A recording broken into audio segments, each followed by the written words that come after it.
Welcome to Etihad Focus, your number one spot for the latest match updates, transfer news, and inside training coverage. If you love football, you're in the right place.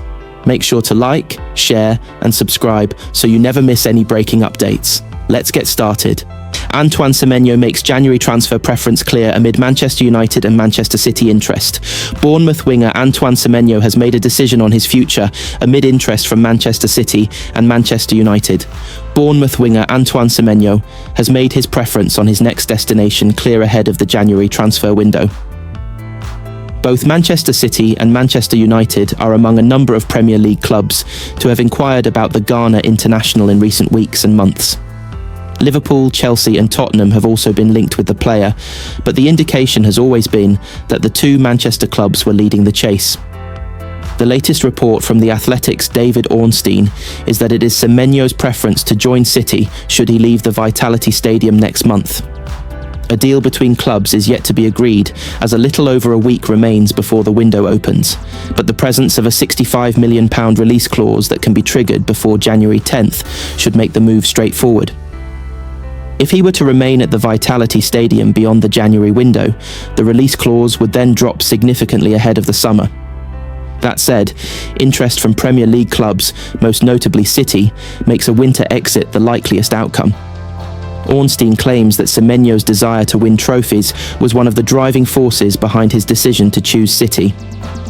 Pep Guardiola's side have won 6 Premier League titles since 2018, with only Liverpool usurping them on 2 occasions. In Europe, they have also remained competitive, claiming a Champions League triumph over Inter Milan back in 2023.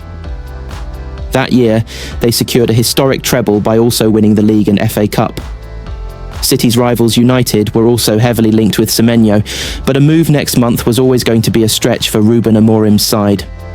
Liverpool were also credited with interest in the player, as were Tottenham, but neither appeared to step up their pursuit in recent weeks. Chelsea emerged as outside contenders on Tuesday, with reports suggesting they had made inquiries with Semenyo's representatives. However, it later emerged that they had decided against pursuing the 25-year-old and instead retained faith in their current attacking options. A move for Semenyo would provide greater depth to Guardiola's attacking options, which already consist of Erling Haaland, Jeremy Doku, Omar Marmoush, Savinho, Oscar Bob, Phil Foden and Ryan Cherki. City remain locked in a title race with league leaders Arsenal, with just 2 points separating the sides after 17 matches. City's immediate focus, however, will be on their upcoming fixtures heading into the new year. They take on Nottingham Forest away a couple of days after Christmas, before a tricky test on the road against Sunderland on January 2nd. January transfers: Antoine Semenyo, Ryan Nouri, Manchester City. Questions answered. Your Manchester City questions answered as our chief City writer Simon Bajkowski delves into the latest on the January window. There's never a shortage of Manchester City topics to discuss as Pep Guardiola's men look to compete in 4 competitions this season after the disappointment of last year. We've got every game and press conference covered for you, but we also know that there is so much going on around that. That's why we are starting up regular Q&A sessions with our chief City writer Simon Bajkowski. The day of the week it comes out on may change depending on what City's schedule looks like, but essentially, this is your chance to get an answer on anything you want. Simply comment on the Q&A article when it comes out, or respond to the brand account on social media, and Simon will wrap everything up the next morning. This week we are looking ahead to the January transfer window and beyond, with City alive to a potential move for Antoine Semenyo amid competition from Liverpool and United, and also planning for longer. Here are the responses, and we will be back with another Q&A next week. More of a statement than a question to start, but I like the conviction. It has felt and been seen in the last few months that City have an excellent starting 11, but a significant drop when key players are rested. That's to be expected to some degree, but when you think of some of the squads who achieved the biggest things under Guardiola, the squad was considerably better. Ryan Nouri needs to challenge Nico O'Reilly when he comes back from AFCON. John Stones need to get fit and stay fit, and Abdulkadir Kusanov needs to find the form that he showed earlier in the season against United and Arsenal. All of those will push City closer, but are far from certain.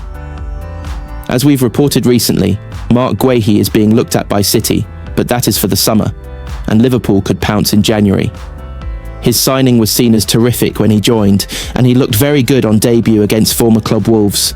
Yes, a Wolves side that have just 2 points after 17 games, but asked Matthias Nunes how tough it can be to go back to Molineux. He got a bad injury at a bad time and has since been kept out of the team by the force of nature that is O'Reilly.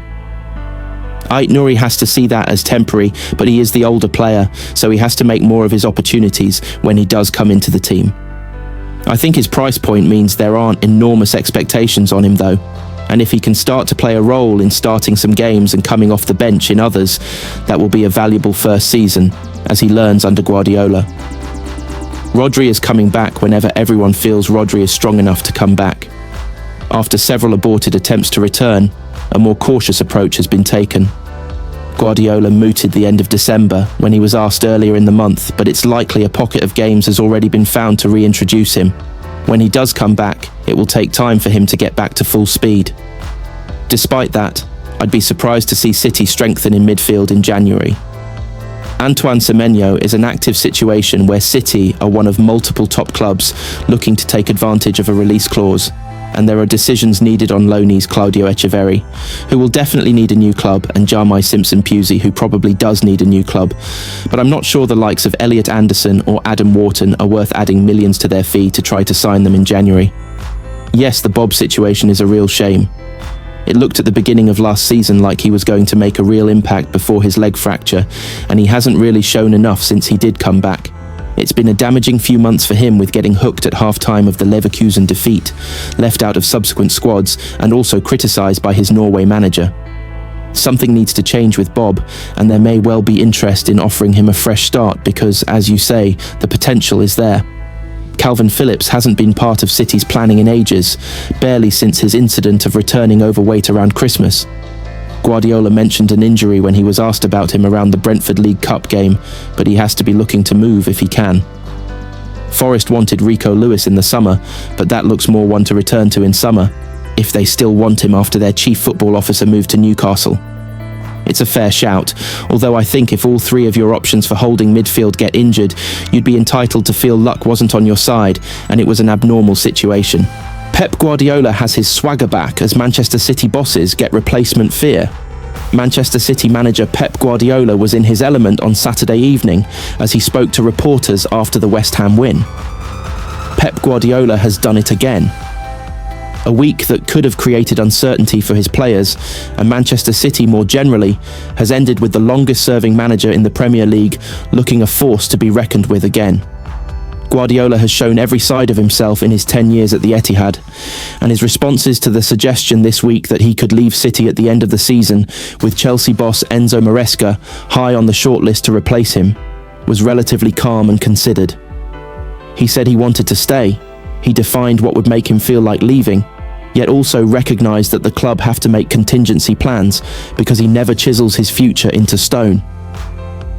Minutes after his team had racked up a 3-0 win over West Ham to leave them 2 points off the top of the table on Christmas Day after 7 straight victories, Guardiola turned his next press conference into a firecracker.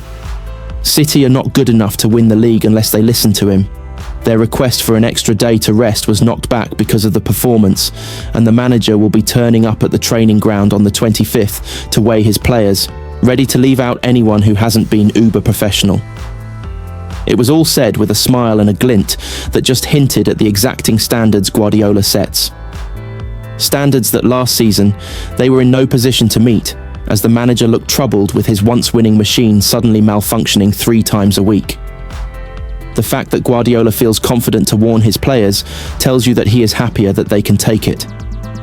Much like his desire not to give Rayan Cherki too many compliments, the Blues boss wants his whole squad grounded so they do not throw anything away in their attempt to win back their Premier League crown. More than that though, this was a show of strength from Guardiola himself. Here he is, back to his confident self who knows that he is the biggest advantage any team can have in a title race. This serial league winner knows what it takes over a grueling 38-game league campaign, and he intends on taking City over the line again, if they follow him. If Guardiola's bosses can be delighted that the man they stuck faith with at his lowest point last season looks to be back to his best, it also strikes at just how difficult it will be to replace him. Before he was